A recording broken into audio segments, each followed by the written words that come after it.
Alright. Alright, YouTube. This is my 2005 Dodge Dakota.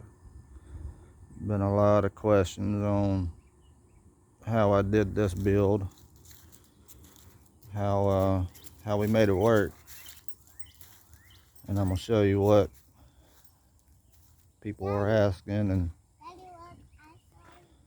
and give some answers. So here's what we got. 2005 Dodge Dakota. Original motor, took a dump in it. A V6, of course, you know. Anyway, we won't get into that. But this is it. I know the valve covers say 350, but this is a small block 400. Came out of a El Camino. It's got a turbo 350 behind it. And yes, I know you're gonna say something about my little filter there. Yes, it's a glass filter that you can take apart and clean. A lot of people don't know this, but on those filters right there, you can get neoprene O-rings to fit in there, keep it from leaking. The ones you get with it, they are junk and they will leak and cause a fire.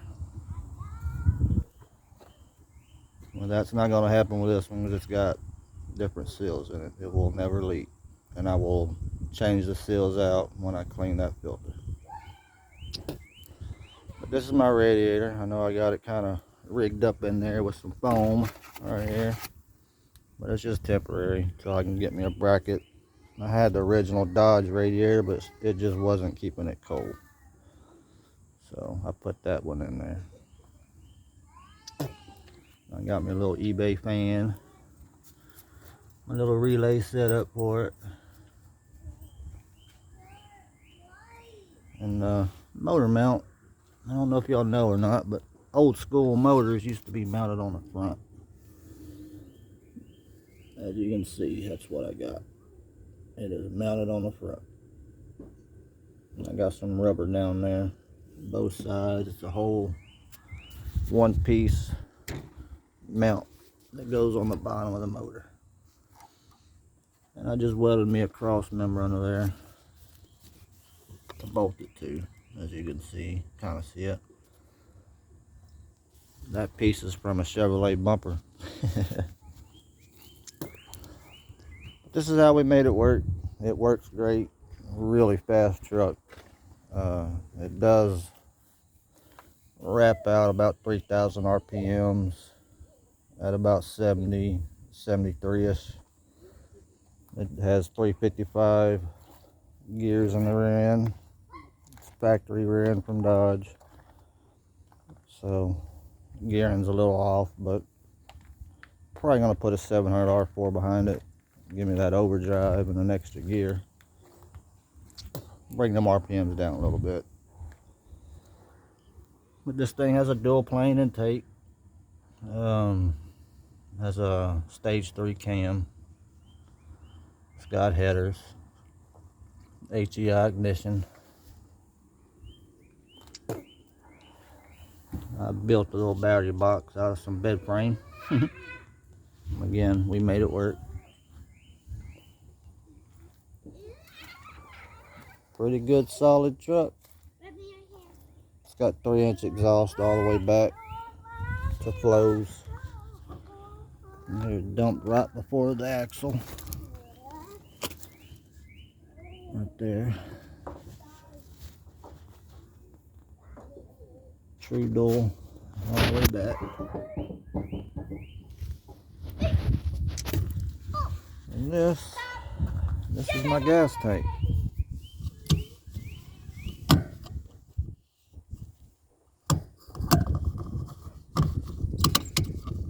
Came out of a boat. Works good.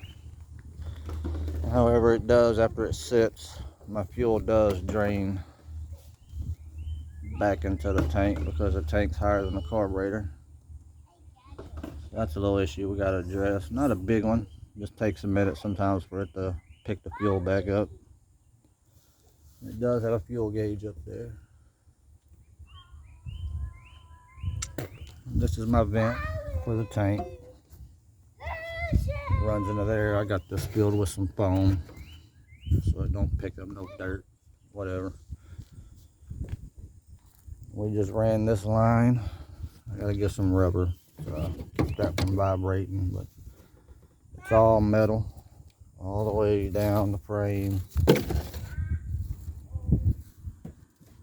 it comes up right there to rubber, and it goes all the way down to the pump.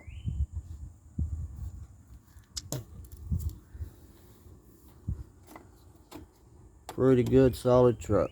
It runs great. Like I said, it's pretty quick. 0 to 60 in no time. That cam really does give it some torque. I am going to get some, I do have a electric water pump I'm going to be putting on here. And as soon as I get on my bracketry to relocate the alternator and the power steering pump, I'm going to get new pulleys. So stay tuned on my channel for that. That'll be coming up soon.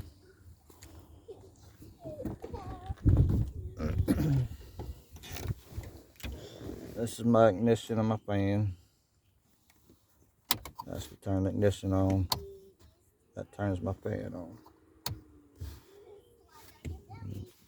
It does start with the key. Turn that on. Turn the switch on.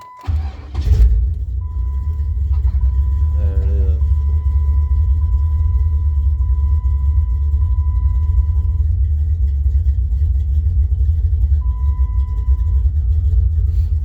Really good oil pressure on this motor. Very healthy motor.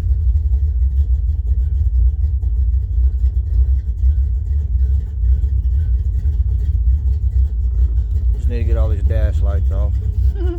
Every single one of them is on.